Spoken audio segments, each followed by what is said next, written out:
I think the Stranger Things series finale did everything it needed to in order to land the plane and give us an emotional and satisfying conclusion to this show that we have been invested in for over 10 years. I think it was a great decision to focus so much on the characters' journeys, as at the end of the day, it's the characters that make the show special, and what made the audience fall in love with the show in the first place. With the final episode airing in theaters on New Year's Eve, the ending of Stranger Things really felt like a cultural event. The finale can be roughly divided into two parts, with the first part being the final battle, and the second part being an epilogue. I think the final battle was very entertaining, but ultimately had some noticeable flaws. However, I think the epilogue was absolutely fantastic, feeling like a love letter to the characters, as the show takes the time to fully allow the audience to say goodbye. I think the epilogue in particular does a great job of leaving the audience with a feeling of contentment and melancholy, as we mourn the ending of such an amazing show while still being so happy that it exists and what it has meant to so many people over the years. The Stranger Things finale feels like the closing of a chapter, and like the characters, the audience finds themselves having to move on while still appreciating the time spent on this adventure. I truly think the series ending is something beautiful, despite all of the flaws present in its first half. I think what people will remember is how the ending made them feel, and a lot of the nitpicks will not seem nearly as important. In this video, I will be talking about the Stranger Things series finale, and what I think worked and didn't work. I will be talking about the ending in depth, so I will be going into full spoilers. One of us draws it to that canyon.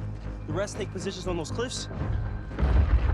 Ambush it from above. The episode wastes no time as we see the gang start to execute their plan to finally defeat Vecna. The plan sees Hopper, Eleven, Collie, and Murray split off and head to Hawkins' lab so that Eleven can enhance her mental abilities through the use of the sensory deprivation tank. I think a lot of the stuff that focused on this group in the final battle really worked well. It was cool having Eleven and Collie enlist Max's help as a spirit guide to navigate them through Henry's memories, as she has spent so much time in his mindscape. Where Holly ended up recaptured, it felt like Max had some unfinished business, and so it was really nice to see that the first thing she does when reconnecting with Holly was to give her a big hug and promise not to leave her side again until they are all out of there. A sweet sentiment, but one that doesn't end up being true, as not too long after, she gets Thanos snapped out of Henry's mind. And I'm not leaving your side.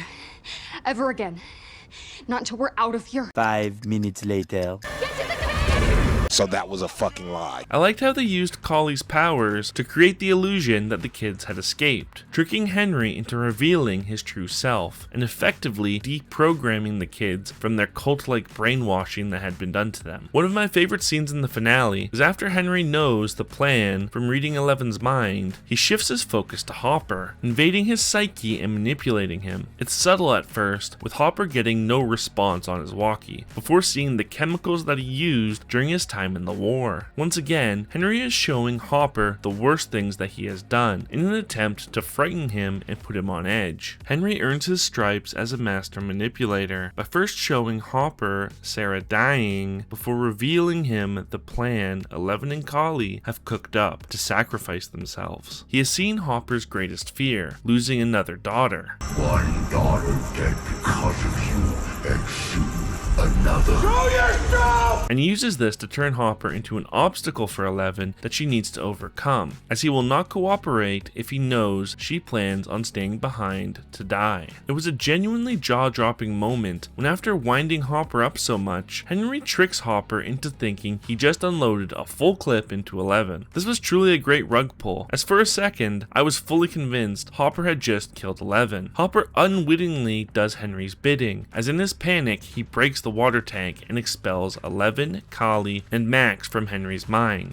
This was a really well written and exciting scene. I think this gave the storyline some momentum, as after Eleven wakes up, Hopper makes it clear that he is not going to just go along with Eleven's sacrificial plan. I will not detonate the C4, not until I know that you are safe with the others back in Hawkins. It's a genuine conflict between two characters that are both on the same side, but are dealing with different things, and have different priorities when it comes to what a victory looks like for them. Hopper has already lost one daughter, and he is not ready to lose another. He makes a heartfelt plea about everything Eleven has to live for, the life she deserves after everything that she has been through. For the happy days on the other side of this, for a world beyond Hawkins, for that day that you have a kid of your own. Because you deserve it. Eleven is concerned with Kay and how the military will never stop hunting her to get her blood and to try and make more superpowered children, the consequences of which could be catastrophic. If I'm alive, then so is Henry. I have to end the cycle. She is intent on making sure nothing like this ever happens again, and she's willing to do whatever it takes to ensure that. I think the few conversations we get between Hopper and Eleven in these moments are incredibly important, as ultimately, I think they are the reason Hopper is able to make peace with Eleven's decision, as well as how Hopper's arguments for what Eleven has to live for, lending credence to the idea of her still being alive. In regard to the former, I think Eleven telling Hopper everything he has meant to her goes a long way. She asks him to trust her to make the right decision, and even if he might not like it, I think eventually he is able to make peace with it. And I need you to trust me to make the right choice. As for the latter, I think Hopper's arguments were not only persuasive to Eleven, but also Kali, as once she hears what he has to say, she lowers her gun. This opens the door for the potential change of heart that we see in the story of the mage. I think the final scenes between these two are really powerful, and add to the circumstances surrounding Eleven's ultimate fate. I did think there were a few funny moments once Akers and his military goons attack the lab. When Eleven and Kali get blasted by the kryptonite, Hopper wastes no time leaving Kali behind. Also later, when Akers is threatening to kill Kali in an attempt to get Hopper to give up Eleven, you know that wasn't going to happen in a million years. Hopper doesn't really give a shit about Kali, so it was a pretty easy decision for him not to reveal Eleven's location. This is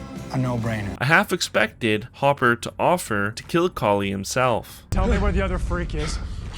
This one dies right here, right now. I'm gonna kill her. I will not hesitate. Kali's death was expected, and although I appreciate the intrigue she brought to the season, I ultimately didn't really care for her that much, so I moved on pretty quick from her death. Get over it.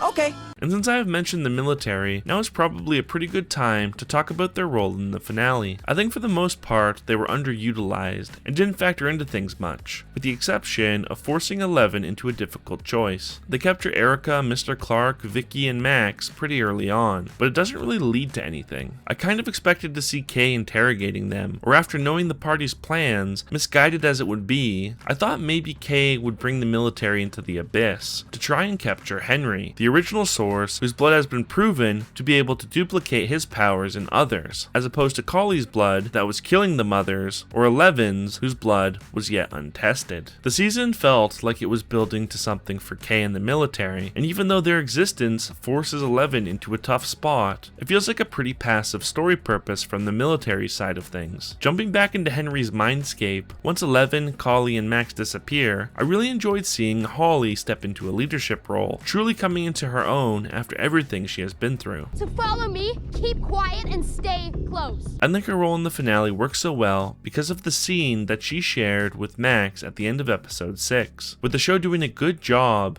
illustrating how she has come to truly embody Holly the heroic. She even gets her moment when she fights Henry in the cave, something that she wasn't able to do earlier in the season as she was too overcome by fear. Speaking of overcoming one's greatest fears, Henry, the big bad, has a really powerful moment of doing just that. It's a little weird seeing such a villainous character have a moment like this because you find yourself almost rooting for him. Jamie Campbell Bower, who is absolutely amazing, really does a good job selling just how painful this is for Henry to even try and approach. Each step is slow, as his feet seem like they are made of lead. However, he truly believes that his plan to merge the worlds is what humanity deserves, and so with a situation so desperate, he finds the strength to do what he couldn't before. Henry is obviously a monster, but I think this moment does a good job to humanize him and his own internal struggle. With that said, I think the show very easily could have taken things too far in trying to make Henry sympathetic. Once Henry comes face to face with his dreaded memory, the show could have very easily taken all responsibility away from Henry and cast him as another victim of the Mind Flayer. I feel like this would have been really disappointing, and so I appreciate that they didn't let Henry off the hook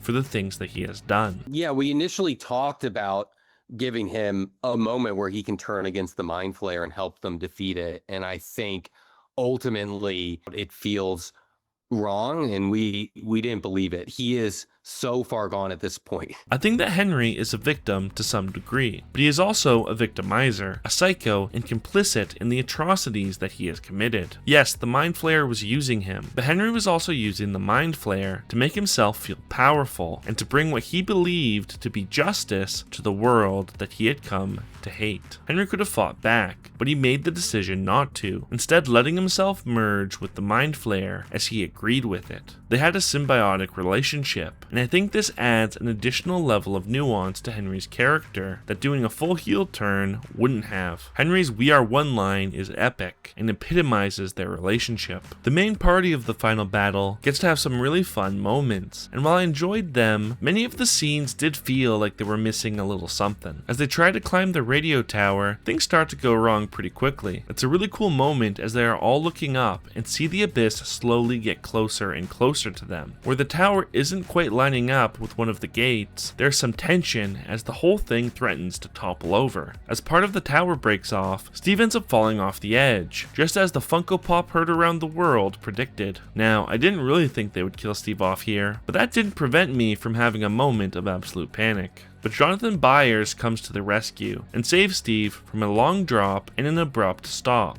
I think having Jonathan be the one to save Steve was the perfect decision, as despite all of the conflict and tension there has been between the two this season, when things really matter, they will step up to try and defend each other. I think Jonathan saving Steve's life also makes way for their conversation later in the Abyss, where they are finally able to understand one another, coming to terms with their differences and learning to accept what each of them brings to the group. I think the scene goes a long way in making the older kids' reunion feel more authentic, as this scene does a lot of work setting up a future friendship between the two characters. Trying to build towards a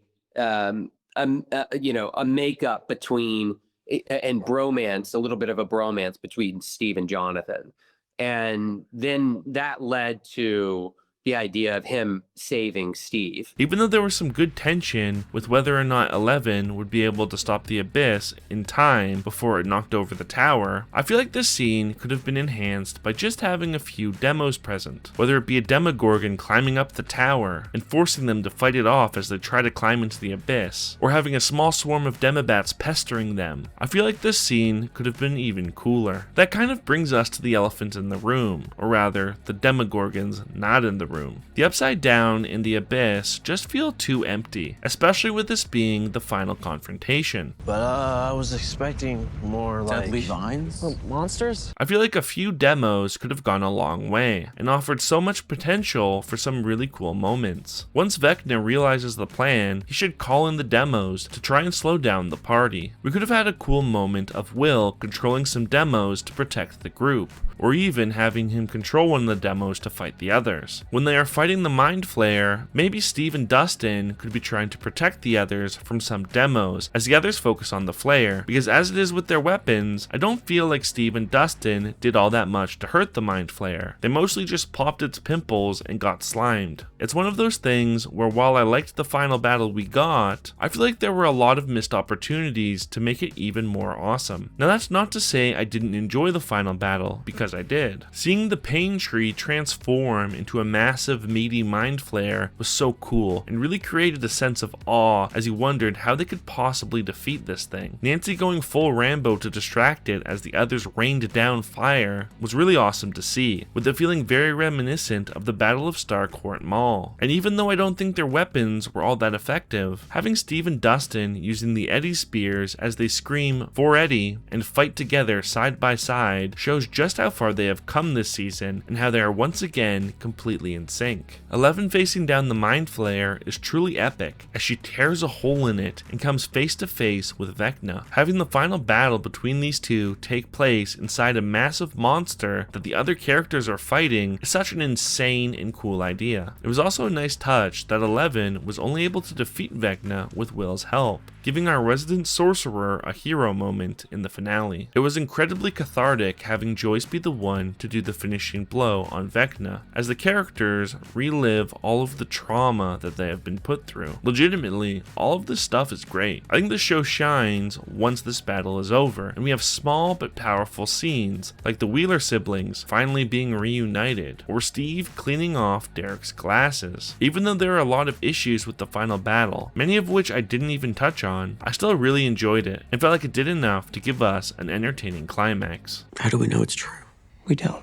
But I choose to believe that it is. I think the epilogue is where the finale truly shines, and Mike and his journey of coming to terms with everything that has happened and finally being able to move on is at its heart. In a lot of ways, Mike is the audience's surrogate, as just like Mike, the audience is struggling to take in everything that has happened and to move on from this place that has been such a comfort to so many. It'd be like a lie. Like I'm okay with moving on, and I'm not. I'm not okay with it. The characters are mirroring the audience's own feelings, which I think really makes the impact and ultimate resolution work so well. We were on this journey with the characters until the very end, and they share some of our heartbreak as we leave this place and look forward to what comes next. Getting to the place of acceptance that Mike arrives at in the last shot is something that is extremely earned, as the show fully delves into everything that he has been feeling and how he tries to cope with what has happened.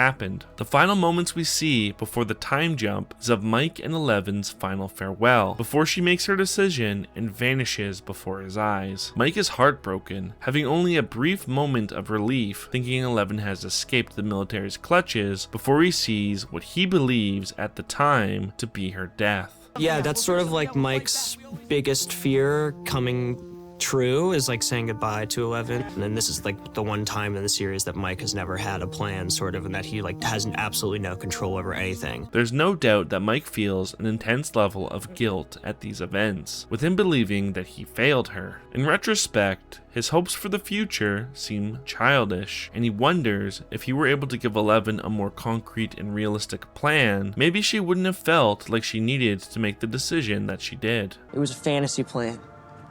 I should have had a real one. To make matters worse, Mike was the one who built the bomb to blow up the Upside Down, and so in a roundabout way, he probably feels responsible for killing 11. I love how this moment and the ending of season 5 mirror that of the first season, with 11 sacrificing herself to protect her loved ones, as Mike stares on helplessly, unable to save this person he has come to care so much for. And just like season 1, 11's fate is ultimately left ambiguous, but it is also left on a hopeful note should you choose to believe. After the time jump, and with the party set to graduate high school, the next chapter of life is looming large as their childhood comes to an end. Most of the party have already begun the process of moving forward, but Mike feels stuck, unwilling to move on, as he feels like not only is he leaving his childhood, but he feels like if he allowed himself to continue on, he would be leaving 11 behind. I think Mike's conversation with Hopper is so important for a number of reasons. Firstly, Mike and Hopper are the two people who were closest to 11 and whose death affected them the most. I've seen some criticism for Hopper not being more upset over 11's death, but I think his reaction actually makes a lot of sense. I think through Hopper's final conversation with 11, he was able to make peace with whatever decision she made, as he decided to stop treating her like a child, clinging on to her as if she were Sarah, and to trust her fully no matter what the result would be. He obviously is still devastated by 11's passing, but he is able to accept her decision as he knows it is what she felt she needed to do. Find a way to accept her choice. His experience with grief and being a little older and wiser also allows him to deal with the loss of 11 better than how he dealt with the loss of Sarah. Not only has he been through a similar process before, but where the first time he pushed everyone away and relied on drinking and drugs to temporarily relieve his pain, this time he turned to those he loved to help him get through it, as they were also hurting from the loss. He didn't try to hide from the pain, he embraced it. And when life hurts you,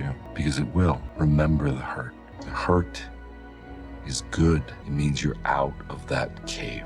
I also feel like Hopper and Mike are forever bonded by their love for 11. And going forward, Hopper will look out for Mike when he can, as he knows that 11 wanted nothing but the best for him. Hopper's advice about trying to find a way to come to terms with 11's decision, I think, struck a chord with Mike, and allows him to attend his graduation. I love how full circle the ending is, with the kids once again playing D&D in Mike's basement, just like how we started the show. They needed to play a final game of D&D, and we wanted a return to the innocence of that first season once they've finally been able to put all of this evil behind them. We get some really nice moments as Mike outlines the bright and hopeful futures of the party, with Lucas and Max falling more in love as they finally get to go on their long-anticipated movie date. Will embracing his sexuality as he ventures beyond small-town Hawkins, and Dustin going to college in pursuit of knowledge. And this is when Mike tells the story of the mage, revealing that 11 may in fact be alive, her death being a trick that her and Kali planned. Fearing the military coming back, 11 can't make contact with anyone, as if there is even a whiff that she might be alive, they would return in full force. I love how 11's fate was handled, as its ambiguous nature serves the story and the characters extremely well. There were things on both sides pointing to her either being alive or dead, but if I am being honest, I'm less interested in finding a definitive answer to this question than I am content with both possibilities existing. In the reality where 11 did sacrifice herself,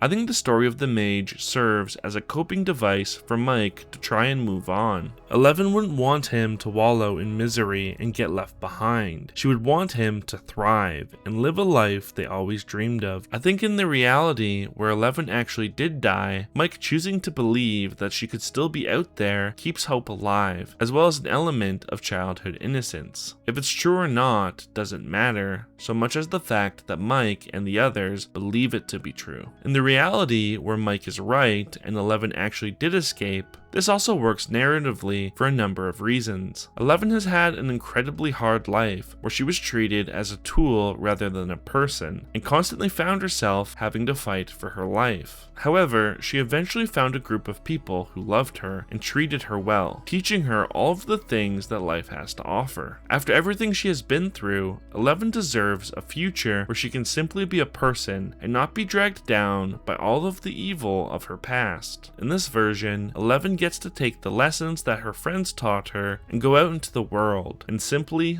live. Everything that Hopper says she deserves is hers to take, and I think there is something very beautiful in this ending. It also opens up the possibility, way down the line, for Mike and 11 to eventually find each other. The Duffers have said that they have a definitive answer to 11's fate, and that they have even told Millie Bobby Brown about it. But I say, keep your secrets. I don't want to hear the official version of events, because I think there's so much possibility left in the ambiguity. I think it's effectively dealer's choice. You get to pick what you believe happens. The scene of the party putting away their D&D books for what may very well be the last time is incredibly emotional. They're leaving the basement and their childhoods behind, going forward into the world, taking everything that they have learned with them. Mike's is perhaps the saddest, as even though he chooses to believe 11 is still out there, moving forward is still such a hard thing to do. As they journey into adulthood, things will never be as they once were, and it's inevitable to miss this time of their lives, as it was so special. However, as he is climbing the stairs, Holly and her friends come barreling down in a rush of excitement as they start a D&D campaign of their own. Seeing the next generation, still in this magical part of their life, can't help but bring a smile to Mike, as even though his childhood is over, others will get to experience something similar. I think the epilogue was building towards this moment with Mike on the stairs, finally being able to smile for the joy of his childhood and his time with 11, never forgetting it, but finally ready to move forward. I think this is a truly beautiful moment and works so well. The reprise of kids in the background is absolute perfection. I also really enjoyed how the other characters' stories were wrapped up. Hopper and Joyce finally having their dinner at Enzo's, and Hopper proposing as they are ready to start the next stage of their lives together. The scene with the older kids reminiscing was also amazing, as we get to see where each of them has ended up. Jonathan and Robin are both attending college. Nancy has dropped out in favor of getting right into the workforce. I feel like her ending, not being together with either Steve or Jonathan, instead choosing to carve her own way forward, feels so authentic to her character, and it really feels like it couldn't have ended any other way. Steve also gets an incredible ending. After all of his growth throughout the series, he has found what he really wants out of life. He has a love of kids, and even though he is still waiting on his own 6 little nuggets, he has become a teacher and a Little League coach to help develop the next generation. I love teaching these kids, you know? He also still gets to go on those road trips that he talked about, as he is still very much involved in Dustin's life, the two of them continuing to go on adventures together. The conversation of them meeting up once a month to try and stay in touch, as they are bonded for life and can understand each other in a way their new friends can't, hit really hard. As you enter adulthood and become increasingly busy, it can be really hard to stay connected with people. I really love this moment, as it feels so authentic as they try to stay connected, even if the reality of doing so is incredibly hard. Yes, we're moving on, but we're never going to let go, and we can always go back if we're ever feeling down. If things are ever feeling hard, we can go back and we can